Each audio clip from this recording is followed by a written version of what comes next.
The Eldorado Jane Doe. Identified as Kelly. Her last name has been withheld. This is actually one of the first stories I ever covered, and because I spoke far too fast in my older videos, and I don't recommend watching them, I'm going to retell the entire story. The link to the first story, though, will be found below the description. So much more was known about this story than many others. Authorities would eventually discover much of what Kelly offered about herself to others wasn't true. The video I covered her in was dying under an alias.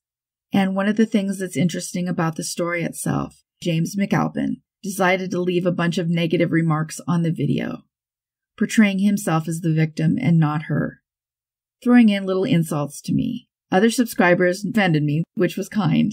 What was interesting about it is that other subscribers tried to make him tell the victim's name, and this is something he's claimed to know all along, but was withholding, not out of kindness for Kelly's family. He wanted to be paid to tell the information, but now he claims he was withholding it out of kindness. Despite the claims made by James McAlphin, which I pinned to my previous video, it was an easy guilty verdict. Well, it wasn't even a guilty verdict. He admitted to killing her. And despite the story he was trying to tell me, that he's the real victim, it was Kelly. Kelly was his victim. It's not clear how long the two were together, but McAlphin knew Kelly as Mercedes, or at least that was the name he gave her. And their relationship was extremely abusive. Kelly constantly found herself in the ER for injuries that were inflicted by her boyfriend. Her last ER visit was in 1991. It had gotten so bad that her friends and the local police had tried to intervene to get her out of the relationship. But like so many women before her, she kept going back. But she finally did leave him in June of 1991, going to live with her friend Andrea Cooksey. She had even begun to see other people and start to get her feet back under her again. This was something that angered her ex-boyfriend. He offered to pay Kelly the money he owed her if she would just come see him one last time. Her friend begged her not to go, but she told her friend it would be okay, telling her she wanted to get the money to send presents to her kids. But there was no money. She took off by foot for the Whitehall Motel where McAlphin was living. He had a neighbor named Roy Charles Menon, and that man happened to pick that same time to go to room 121 of the Whitehall to retrieve some cassette tapes that he had lent McAlphin. He knocked on the door and Kelly answered. He asked for his property and she replied, "Well, you'll have to ask him." At that moment, she took the opportunity to leave, rushing out the door. But McAlphin wasn't about to let her walk away. He rushed past her, yelling at her to get back in the room and calling her a name that for this platform I'll just say rhymes with itch, while continuing to yell to get back into the room. Roy took the opportunity to get away from the argument, and it's worth noting this was a high-crime area, and it was considered smart to get away if possible for his own safety. It may have saved his life too, as a moment later, a shot rang out. When McAlphin responded to me, he claimed that moments after he called her the name and drug her back to the room by her hair, she stole his gun and shot herself. Although later on, I saw where he also noted that it was her gun, he said, and not his, which conflicts. So while he admitted that the gun was in his hand first, he claims she took it and shot herself, but he doesn't refer to the fact that he pulled a gun in the first place. He also claims that although he had the gun in his possession, only her prints were on it, and he had no powder residue on himself. However, witnesses saw him flee the scene, and they claim they saw him still holding on to the weapon. He paints himself a victim, claiming she turned it on herself, saying she loved him and missed him. He claims he did 14 years for telling her to do both of them a favor and turn it on herself. He left out how she also strangled herself, at least according to one of the articles. I believe this was the Huffington Post. According to the police, the reason he did time for the second-degree murder was that he chose to take a plea rather than go to trial, and that he admitted his guilt when he took the plea. He also didn't mention to me the fact that he was seen fleeing the scene, weapon in hand. I can't verify or rule out his claims about the gunpowder or the fingerprints, but there are volumes of evidence that make it clear he's far from a victim. Angela Cooksey claims she went to room 21 and saw her there. McAlphin claimed to me that she wasn't on the scene at all. Although he was running out of there, I'm not sure how well he was scouting out the area. Some reports say her neck was also broken. If this is the case, I'm sure he'd probably claim she did that to herself too. This was all further complicated because when she was found, everyone believed her name was Cheryl Ann Wick, and she had identification saying this was in fact her name, but it wasn't. It was just the beginning of the lies. The real Cheryl was located, and she stated that her identity had been stolen when she was working as a dancer in Minneapolis. It's unclear if the woman we now know is named Kelly worked with her. Over the years, Kelly used many aliases, including Kelly Carr, Cheryl Kaufman, and both Sharon and Shannon Wiley. She had been arrested multiple times for charges such as prostitution, public lewdness, and writing bad checks. While we know Kelly was her real first name, it's unlikely her last name was Carr. She had also lived in many different places, including Dallas, Shreveport, and Little Rock. They thought she may have originally been a runaway from Florida, but there's so many conflicting stories, it was hard for them to uncover any grains of truth.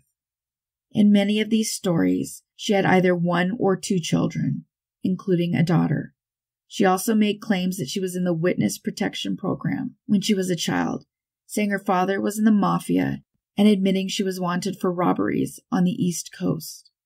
When these stories were investigated by the police, they couldn't confirm any of them. A detective found a copy of a letter that was sent from the police to the FBI, and this stated that her name was Kelly Lee Carr, aged 24, and that she was wanted in Virginia and along the east coast of the United States for bank robbery. This was suggested as a truth after one of her arrests.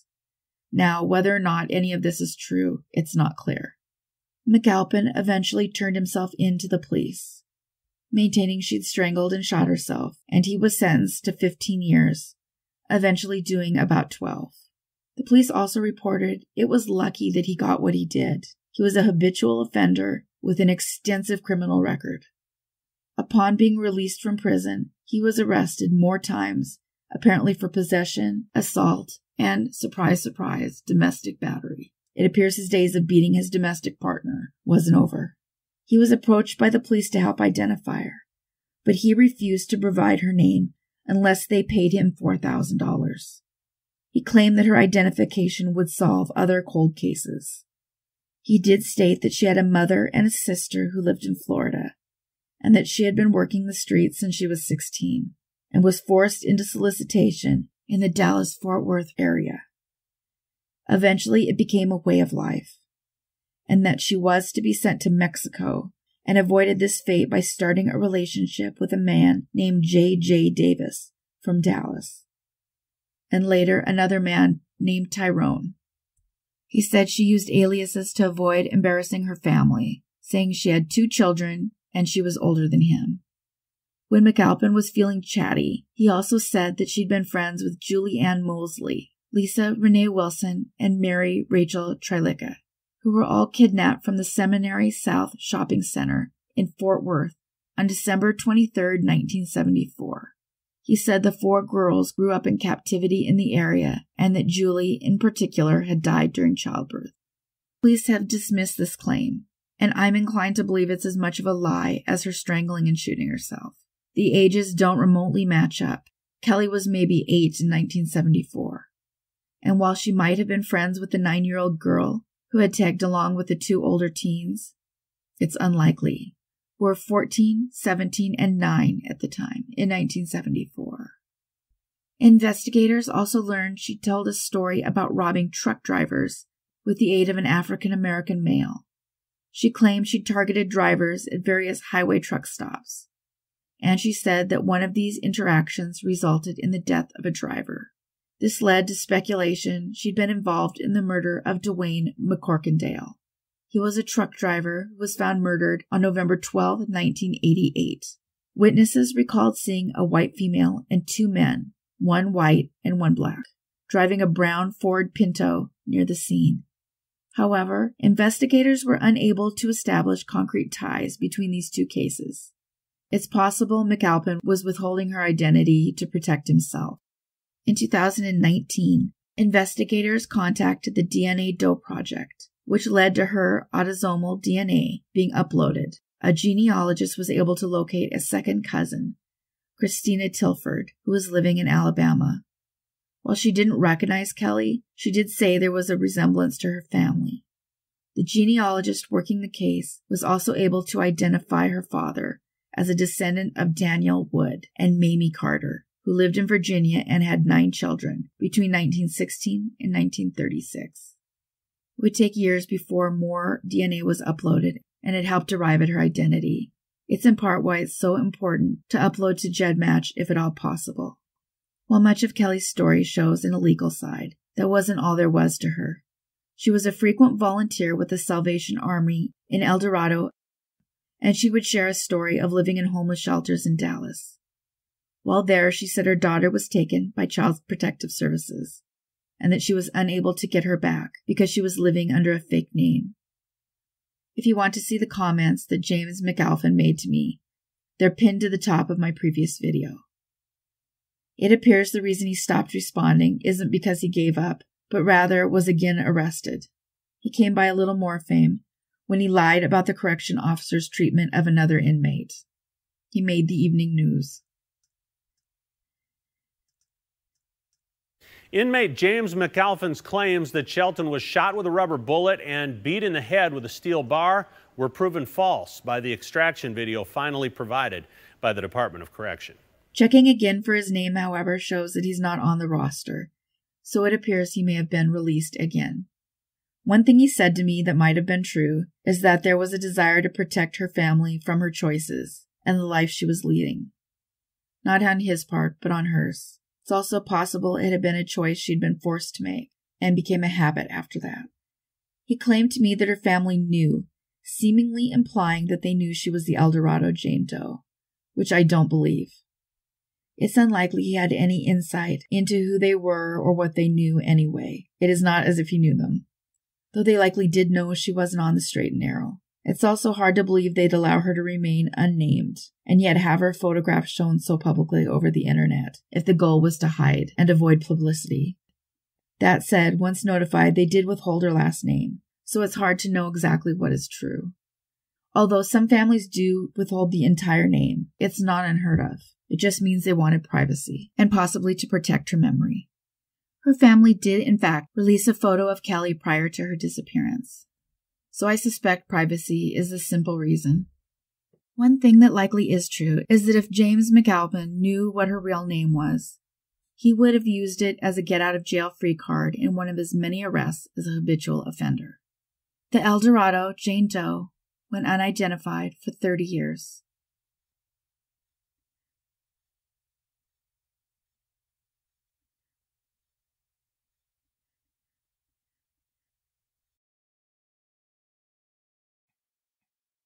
Thank you everybody for watching and listening. If you could help to get the channel noticed by the YouTube algorithm by liking and leaving a comment, even if you can just leave a thumbs up or some emoji, it counts as engagement. It would be so appreciated. And don't forget to subscribe if you haven't yet. Thanks everyone. Take care of yourselves and each other.